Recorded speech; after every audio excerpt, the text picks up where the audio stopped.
Hello traders, welcome to stock live TV. ఈ రోజు మనం డిస్కస్ చేసేది ఫండమెంటల్స్ ఆఫ్ ఇన్వెస్టింగ్. చాలా మందికి వచ్చే డౌట్ ఏంటంటే ఎప్పుడు ఇన్వెస్ట్ చేయాలి అంటే, చాలా మంది అనేది ఏంటంటే ఎర్లీగా ఇన్వెస్ట్ చేస్తే మంచిది, లేదంటే ఈ ఏజ్లో ఇన్వెస్ట్ చేస్తారు, ఇలాంటి డౌట్స్ చాలా మంది ఉంటాయి.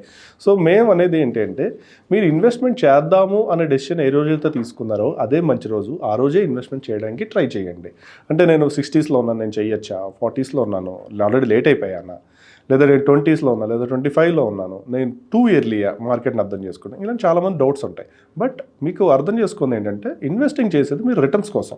అంటే ఏదన్నా పెట్టుబడి పెట్టేటప్పుడు దాని రిటర్న్ కూడా చూసుకుని మీరు పెట్టుబడి పెడతారు కదా. సో 25లో పెట్టే వాళ్ళకి వచ్చే రిటర్న్ 30స్లో పెట్టే వాళ్ళకి రిటర్న్ మ్యాచ్ అవ్వదు. ఎందుకంటే వీళ్ళకి ఎక్కువ లాంజివిటీ ఉంటారు, ఎక్కువ రోజులు ఇన్వెస్ట్ చేసి ఉంటారు కాబట్టి వీళ్ళకి వచ్చే రిటర్న్ 30స్లో ఇన్వెస్ట్ చేసే వాళ్ళు వచ్చే రిటర్న్ మ్యాచ్ అవ్వదు అనమాట.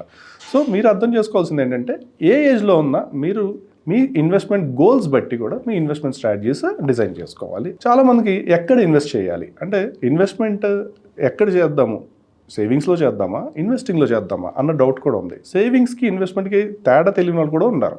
అంటే పోస్ట్ ఆఫీస్లో సేవింగ్స్ అకౌంటో లేదా సేవింగ్స్ డిపాజిటో పెట్టాము, లేదంటే నేను కిసాన్ వికాస్ పత్ర కొన్నాను, లేదంటే ఒక కంపెనీలో ఎఫ్డి పెట్టాను.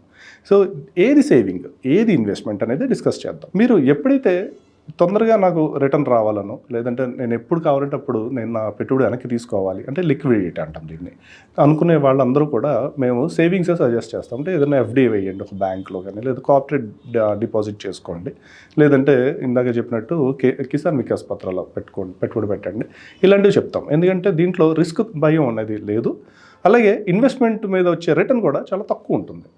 అలాగే on the other hand investing చేసేటట్టయితే కనుక మేము చెప్పేది ఏంటంటే, ఐపీఓస్లో మీరు సబ్స్క్రైబ్ చేసుకోవాలి, లేదంటే స్టాక్ మార్కెట్లోంచి మీరు సెకండరీ మార్కెట్ ఇది, దాని నుంచి మీరు పర్చేస్ చేసుకోవచ్చు స్టాక్స్.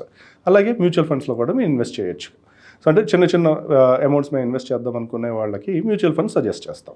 ఇలా ఎందుకు అంటే, మీ రిస్క్ ప్రొఫైల్ అంటే, నాకు అసలు నేను 60స్లో ఉన్నాను, నా పెన్షన్ ఇన్కమ్ ఉంది, ఇప్పుడు నేను రిస్క్ తీసుకోలేను అని అనుకునే వాళ్ళకి మేము మ్యూచువల్ ఫండ్స్ లేదా ఒక ఎఫ్డీస్ ఇలా సజెస్ట్ చేస్తాం. మీరు కనుక 20s నుంచి 30 మధ్యలో ఉంటే కనుక మీ రిస్క్ కెపాసిటీ ఎక్కువ ఉంటుంది, అలాగే మీరు మీ హై గ్రోత్ ప్రొటెక్షన్ ఉంటుంది, మీ ఇన్కమ్స్ అన్నీ కూడా పెరుగుతూ ఉంటాయి. కాబట్టి ఇక్కడ ఇన్వెస్టింగ్ స్టాక్ మార్కెట్స్ మనం సజెస్ట్ చేస్తాం. సో మీరు ఫస్ట్ మీరు ఏ కేటగిరీలో ఉన్నారో దాన్ని బట్టి మీ ఇన్వెస్ట్మెంట్ స్ట్రాటజీ కానీ, మీ రిస్క్ అపెటైట్ కానీ మీరు ఒకసారి అనాలిసిస్ చేసుకుని దాన్ని బట్టి ఇన్వెస్టింగ్ స్టార్ట్ చేయండి. అంటే ఇంకొకటి, ఎందుకు రిస్క్ అంటున్నారు, మీరు రిటర్న్ అంటున్నారు, అసలు ఏంటి తేడా? రిస్క్ అనేది ఏంటి అంటే, ఏదైనా సరే హై రిస్క్ ఇన్వెస్ట్మెంట్ అంటే, ఏదైనా ఒక కొత్త కంపెనీ వచ్చింది దాంట్లో ఇన్వెస్ట్ చేద్దాం, ఆ స్టాక్స్ తీసుకున్నాం, కొత్త ఐపీఓ వచ్చింది ఆ స్టాక్స్ మేము సజెస్ట్ చేస్తున్నాం అంటే కనుక దాంట్లో ఇన్వెస్ట్ చేస్తే కనుక మీకు ఏమవుతుంది, దాని మీద ఎక్కువ రిటర్న్స్ కూడా ఎక్స్పెక్ట్ చేసే ఛాన్స్ ఉంది. ఎందుకంటే చిన్న చిన్న స్మాల్ క్యాప్ కంపెనీస్ కూడా మంచి రిటర్న్స్ వచ్చాయి లాంగ్ టర్మ్లో, అలాగే మిడ్ క్యాప్ కంపెనీస్లో కూడా లాంగ్ టర్మ్లో మంచి రిటర్న్స్ వచ్చాయి. సో వీటిలో మీకు ఎప్పుడైతే చిన్న ఉన్నాయో మీకు రిస్క్ ఎక్కువ ఉంటుంది. అంటే రేపొద్దున ఏదైనా జరగచ్చు, జరిగే వల్నరబిలిటీస్ ఎక్కువ ఉంటాయి. అదే కనుక మీరు అసలు రిస్కే తీసుకోను అనుకునే వాళ్ళకి బ్యాంక్ డిపాజిట్స్ మనం చెప్తాం. కాకపోతే దాని నుంచి వచ్చే రిటర్న్ కూడా 6% లేదా 7% పెర్ యానం మీకు వర్కౌట్ అవుతుంది. అలాగే మనం టైప్స్ ఆఫ్ ఇన్వెస్ట్మెంట్స్ కూడా చూద్దాం. అంటే ఎక్కడెక్కడ ఇన్వెస్ట్ చేయొచ్చు అని ఒకటి మనకి డౌట్స్ ఉంటూ ఉంటాయి. సో మనం చూసుకుంటే స్టాక్స్, ఇందాక నేను అన్నట్టు ఎక్కడైతే ఐపీఓస్ కానీ లేదా స్టాక్ మార్కెట్స్లోంచి కూడా మీరు ఈ స్టాక్స్కి సబ్స్క్రైబ్ చేసుకోవచ్చు లేదా పర్చేస్ చేసుకోవచ్చు. ఇక్కడ మీకు సేమ్ మిడ్ క్యాప్ ఉంది, స్మాల్ క్యాప్ ఉంటాయి, అలాగే లార్జ్ క్యాప్ ఉంటాయి. మీ రిస్క్ బట్టి కూడా మీరు సెలెక్ట్ చేసుకోవచ్చు, ఏ స్టాక్ కొనాలి, ఏది పొటెన్షియల్ ఉంది అనేది మీరు సెలెక్ట్ చేసుకోవచ్చు. అలాగే మనం మ్యూచువల్ ఫండ్స్, నేను చిన్న చిన్న అమౌంట్సే పెడతా, నేను ఒకేసారి ఇంత అమౌంట్ ఇన్వెస్ట్ చేయను, నాకు శాలరీ ఇన్కమ్ ఉంది, సో శాలరీలో ఒక 10% లేదా 20% నేను ఇన్వెస్ట్ చేయగలను అని అనుకుంటే కనుక మీరు మ్యూచువల్ ఫండ్స్ని సెలెక్ట్ చేసుకోవచ్చు. అలాగే ఇవన్నీ కాదు, నాకు రిస్క్ తక్కువ ఉండాలి, అలాగే మంచి రిటర్న్ కూడా రావాలి, ఎఫ్డీ కన్నా ఎక్కువ పెర్ఫార్మెన్స్ రావాలి నా పోర్ట్ఫోలియోలో అనుకుంటే మాత్రం మేము కార్పొరేట్ డెట్స్ చెప్తాం. కార్పొరేట్ డెట్ అంటే ఏంటంటే, మీరు ఒక కంపెనీకి అప్పు ఇచ్చినట్టు, సో వాళ్ళు మీకు ఒక ఇది కూడా ఇస్తారు, సర్టిఫికేట్ ఇస్తారు, దానికి దగ్గర 9 to 11% మధ్యలో మీకు ఇంట్రెస్ట్ రేట్ వర్కౌట్ అవుతుంది. ఇవన్నీ మీరు ఎలాంటి రిస్క్ ప్రొఫైల్లో ఉన్నారు దాన్ని బట్టి మీరు ఈ మూడిట్లో సెలెక్ట్ చేసుకోవచ్చు. సో ఇక్కడ మీకు ఒక డౌట్ రావచ్చు, నా దగ్గర ఉన్న ఇన్వెస్ట్మెంట్ క్యాపబిలిటీ అంటే 1 lakh రూపీస్ నా దగ్గర ఉన్నాయంటే ఇది ఎందులో పెట్టాలి?